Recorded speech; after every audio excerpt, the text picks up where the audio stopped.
Hey everybody, welcome to our second special community talk edition of Schmalentines Week. We know that Valentine's Day can bring up all kinds of pressure with all the focus on romantic love and sexual connection and heteronormativity, monogamy, and so on. And so we thought it would be a good time to open up conversations that things. I want to thank, as always, Iroha for sponsoring these talks. They make very squishy, awesomely textured toys like the Zen that I'm holding here. And yeah, also, I really appreciate their color choices. You can see this one comes in a matcha green, so very different from the typical colors you tend to see in sex toys. And I am excited to introduce my date for tonight on Polyamory, my dear colleague Inna Barinberg from Other Nature. Inna is a queer non-binary relationship coach, published author of Mehr, meine, Erfahrungen mit Polyamourie, and collective member of Other Nature. They have been living in open relationships for the past 9 years and are currently living with their partners and kid in Berlin. And I'm going to invite Inna to join me on this talk.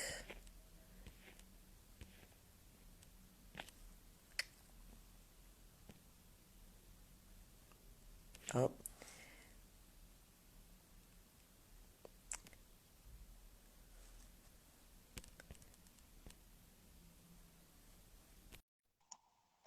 Inna, I don't know if my invite is going through. Yes. Wonderful. Beautiful. Thanks for joining me, Inna. Yes, always see. So, I wanted to start with the very basic question of what is polyamory? Because I think even in places where this way of doing relationships has become super normalized, people still have really different ideas about what poly means or just have different ways that they like to practice it. So, yeah, wondering if you can describe some different models that people might use for non-monogamous relationships. Hmm. Yeah, sure. I can do that. So for myself, polyamory, I guess, is the possibility to enter multiple relationships at the same time, which the longer I thought about it, for almost 10 years, I guess, it gets like more and more complicated because I tend to have very close friendships where the boundaries, not boundaries, but kind of what you understand under like friendship or romantic love, kind of like I don't understand any longer where the line is. Like it gets more and more difficult for myself. But I guess it's generally the idea to be capable and to have the opportunity to enter multiple relationships at the same time, whatever that means, like very close, intimate relationships. But then people sometimes also choose open relationship, like the term open relationship to describe only a physical type of attachment to somebody or some like physical connection that they would want to detach from something emotional, however that looks like. Yeah, sometimes people also have primary, secondary partners. They sometimes have nesting partners or people they have kids with. I would say those are kind of the most common ones. And then sometimes, yeah, people would describe anarchist connections where, yeah, I assume it's like mostly trying to not have any hierarchies. But I would be also a bit critical there because I think there's always hierarchies in relationships. So I'm kind of more a fan of making that transparent. So I've been a little bit critical about, yeah, if people try to kind of, yeah, assume there is no hierarchies or we can live without hierarchies, which is like almost never possible. Yeah, I always like to make this distinction that, um, you don't have to rank the relationships in a hierarchy to acknowledge that they have different histories, you know? So, like, your history with someone who's been in your life for, 5 years, 8 years, whatever, is going to be just different from like your relationship with a person that you're just like starting to build a foundation with, and that doesn't mean that that's more important to you, but there's or it doesn't mean that it's because it might be more important to you just because of its longevity, you know, like the way that we value our old friends in a certain way because they just have a knowledge of us that And I don't yeah, find you that, can't. yeah, and I don't find that problematic. Like, thanks for pointing that out. I think it's actually super important to acknowledge that if you know somebody better, if you're closer to somebody, it's okay to feel the need also, you know, to respect them in a way in their boundaries and in their process of change also. So if you get to know somebody new and the person is new to you and you're new to them, I don't find it, yeah, I don't think it's like necessarily because I'm not respecting that person, but I also don't know you. We're just getting to know each other. So like what does like a respectful behavior entire like mean in that context? And I don't think it means I have to treat everyone as they are equally yeah, as we have an equal shared history already, because we don't. So but that's exactly the type of thing that I like to make transparent and also look at people's needs and Yeah, just kind of looking at each relationship as its own thing and what can you offer yeah, that relationship. Um, and I'd love to also hear you talk about all the things that you love about poly, since I know you've written a book about it. And of course, we know that like, you know, navigating multiple relationships, of course, also involves more work. Um, and there are a lot of challenges to that, which we're going to start talking about in a minute. But obviously, there are reasons that make it worth it for people to do all that extra work. So I'd love to hear some of those reasons for you. Hmm. Yeah, it's interesting. I think it also shifted since we had a kid. Like before, I would have named different things, and now I feel like additionally to that, yeah, just the workload and the care work that goes into raising a kid. I can't be more than, I don't know how to even describe my gratefulness for this connection that I have to my like with my partners, but also with other close people who support us and who are close to our kid. So I think that's definitely one of the biggest things that happened in the last 1.5 years. But generally, I would say I think it's been making things generally very like easier and sharing things that I love also easier, because you can't expect from one person to share everything you love, that they have the same like hobbies or that they like to do the same things. So I was really grateful to see that, yeah, I can have those activities, I can have things that I love with multiple people and different things with different people. So I have, I don't know, with one partner, I share a deep connection and love to food, for example. We are such big foodies and we just love to eat the same things. And with another partner, I love like more going on hikes or going on trips. And we have the same need for temperature also in like countries we choose to go. Whereas the other partner is like, oh, 30 degrees upwards. And that's where, like, look at my skin. I can't be somewhere at 30 degrees.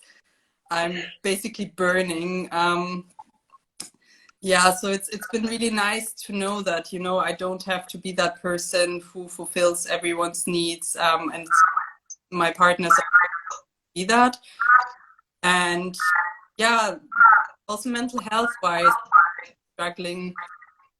I have anxiety disorders, I have depression. I've had that most of my life, and I feel like with my partners, not one person has to support me. You know, I have multiple people, like even beyond my partners. I also have close friends and other people who support me or who can kind of carry that weight, I would say. So it's been really nice to see that that's also for people. And yeah, I would say those are kind of the main big things that come to my mind. Awesome. Thanks for sharing those things. Um, I'm wondering also if you have any thoughts on whether non-monogamy as a framework is, you know, for all these reasons, actually better than monogamy. Not really. I think my experience was always that if you struggle with a particular model or structure for a long time, then it's probably worth looking closer at it. But if you feel very, very comfortable and it gives you everything you need, and there's actually more cons to it than pros because you feel like it's just too much of a struggle for you or too challenging, I don't think it's better or worse, like any of those kinds of connections. I think that there is a lot of pressure these days to live in polyamorous relationships, to live in like an open relationship. So I think, yeah, trying to not follow that pressure and do what feels good for you has always been helpful for me. But yeah, obviously I can see that it's challenging for people also with, you know, their own politics and kind of, if you're monogamous, sometimes it means that you're owning somebody or you're kind of claiming to, you know, this entitlement that you have over their body or over their love. And I see that people struggle with this concept of ownership in, yeah, in connection with monogamy. But I would also say there is like very respectful, loving ways to do monogamy, and it's not only toxic. There is for sure like lots of, yeah, toxic shit in our society going on around monogamy, but so is in polyamory, you know, like what people expect and how people sometimes treat each other or manipulate each other into doing things they don't want to do or feel pressured into, and I don't know, like looking at hard emotions on their own. I find that also problematic. So I think it really depends on what you need. And sometimes it's like living in monogamy for a few years and then opening up again because you feel the desire. So, And what do you find some of the biggest challenges to polyamory? well, in my own personal experience, it was definitely all the changes that happened. So, whatever kind of change or shift there was, it was always like some time that needed some processing, that needed definitely some, yeah, getting comfortable with difficult emotions, getting comfortable with another person taking up space in my life suddenly, getting to know a person I didn't choose in the first place to get to know. Yeah, building a polycule, or this like network of people that are suddenly there and you have to decide what kind of relationship you want to have with them. And definitely for people, or even for myself, from a monogamous, like moving from a monogamous relationship to a more open poly model, that's definitely a struggle. And I feel like, yeah, people want to find a structure that works for them and kind of agreements that work for them and all those things at the same time. You know, you need to practice communication suddenly, like not only between yourselves, but also what do you communicate to the outside world? Like what do you communicate to the people you date? And what agreements do you have? What boundaries do you have? What can you offer somebody? How do you communicate that? So I feel like there's lots of different levels of negotiation, compromises, communication, finding out how to, yeah, navigate those shifts. So those are definitely like everything happening at the same time can be really challenging.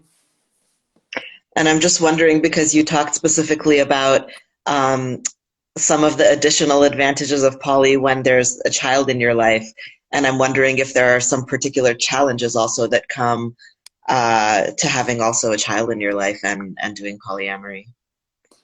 Yeah, definitely. I think especially for me, my partners are not in a relationship with each other, at least not a romantic one. They're definitely in a deeply connected one, but not a romantic one. I feel like sometimes it's difficult that both of your partners are involved in childcare, and sometimes there is little space for those relationships that we have between each other because, yeah, it's basically when one partner, for example, has an injury and me and my other partner have to take the kid every night, for example, then that means like we don't get to sleep next to each other. We don't get to have the evenings because our kid always wakes up. So that's like, yeah, it's terrible. So that means kind of, yeah, the sacrifice of the time that we would have had. And then we all just have less time, like, because we have to do so much care work. And I think also we don't have so many breaks from it because we also live together. So I sometimes envy people who don't live together because I think it can be easier to have the space as a non-parent and then a space as a parent. So sometimes I kind of dream about maybe trying that in the future because you're always kind of involved when you're at home. Somebody asks you a small thing, or can you watch the kid for like 5 minutes or 10 minutes? And then you're again involved, even if that's your shift. We have clear shifts, but still, if you live together, it's very difficult. And then you end up talking about the kid all the time because that's like such a big thing in your life. And you forget that there's also other topics that you wanted to talk about. And so it takes up a lot of space, and you really need to be careful to not constantly be a parent, but also step out of that role sometimes, even if it's difficult, especially when you're living together. So there's like definitely advantages, and I know people who would say, yeah, there's also advantages to living together, and I guess, yeah, it has all its like downsides and that, yeah. Yeah. Yeah, and I know one huge challenge for I think most people in poly is jealousy. Mm. Um, and I think Valentine's Day especially can like create a lot of like really like a moment for jealousy because you know there's this pressure for couples to be celebrating. So it's like which couple do I celebrate with? Who gets like the most, you know, the prime time of the day or the evening? So I'm wondering if you have any tips for people to navigate, yeah, jealousy and potential hierarchies being created in poly relationships. Mm. I think a good start is not to assume things because sometimes just because we think something is important, we tend to assume that everyone else also will think that it's very important to them. So I think that's a good starting point to check in with your partners and see what is actually important to them because you might be surprised that one of them says, you know what, actually, I don't really care about Valentine's Day. I would rather spend a day on the weekend with you where we can do something randomly nice. And sometimes people have particular wishes that are actually kind of easy to navigate. So if somebody wants to have breakfast or would want to sleep into Valentine's Day, or I actually have that, maybe that's comparable with birthdays. I feel like there's also a lot of pressure around birthdays, and maybe that's a little bit similar to Valentine's Day. For some people, I personally, yeah, I don't celebrate it. I haven't celebrated in many, many, many years. But I think it's very similar to birthdays because there is a lot of pressure. Um, so I would say what I usually do with my partners, there's usually, yeah, one person, it's more important for them to sleep into my birthday with me, and then another person, it's actually more important to spend the evening and the next morning. So that's what we sometimes do is, okay, how can we divide like those evenings and sleeping in and sleeping out of a birthday? And then if you all like each other, it's actually nice to think maybe about an activity together because that can also take away some pressure. But I know that yeah, in some constellations, it's actually difficult to bring that up. So I guess compromises, finding new ways to, yeah, maybe do something special on another, kind of reminding yourself that Valentine's Day is not here to, um, it's only here to create a lot of pressure for people on how to behave towards people they love. So I think if you can remember that you can do that on any day, then maybe also your partners and you can find ways, to do nice things throughout the year without having this pressure for this one particular day. But I guess, yeah, finding compromises, finding ways that, yeah, things that feel good for everyone is maybe a good start.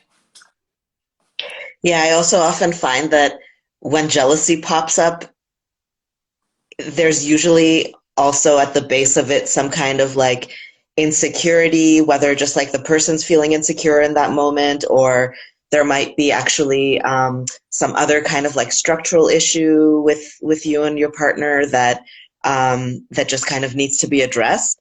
And so usually, you know, actually instead of trying to battle for this one thing that supposedly, you know, holds all the meaning for validating your relationship, that if instead you focus on like, hey, you know, so aside from this conversation, what are like some ways that like I would just really love to make you feel like super loved and special, and like how can I do that? And I think just already shifting from this like pull and push thing to creating a space where you're showing your partner like it's really important for you to care for them. Yeah, I think that already can shift the way that you have that conversation.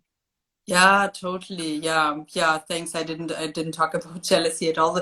Yeah, yeah. I've been talking a lot about jealousy for some years, but then I realized, yeah, I feel like jealousy is in so many of our feelings, and I feel like it's just an umbrella term for so many, yeah, insecurities, maybe anger, maybe sadness. So I think it is super helpful what you just said, looking at this insecurity or what you're afraid of losing, and trying to find other ways, kind of to create this safety for another person. And I think that's maybe also an excellent point because it's not about one day, you know, it's about creating this um, safety net or this relationship where somebody feels, where you all feel comfortable and where you all feel seen and where you all feel loved, so that this one day can't be the biggest thing ever, you know, because there is so many other days where you actually try to show your partners that you care for them. And I think that's why it's like it's a never ending thing. You have to put in that work all the time to make somebody feel seen and valued. So yeah, that's an excellent reminder that it's not about this one particular day where you have to be a perfect partner and then the rest of the year you can do whatever you want and you don't not care about somebody's emotions. I find that quite absurd actually to imagine. Well, Ina, thanks so much for chatting with me. And thanks everyone for listening. Just to let everybody know, to celebrate non-monogamy this week at the shop, we're going to be giving away 3 copies of Ina's book, Mehr. And once this pops up on your IGTV, you can comment below with 3 words to describe your experiences with poly for your chance to win a copy of Ina's book. Thank Ina, any last words? No, thanks. I almost forgot about my book. Yes. Also 3 words, also drei Worte, die eure Beziehung zu Poli beschreiben. Thanks, everybody, and have a great evening. Bye, And happy everyone. Schmalentines Week. Yes, bye, Sie.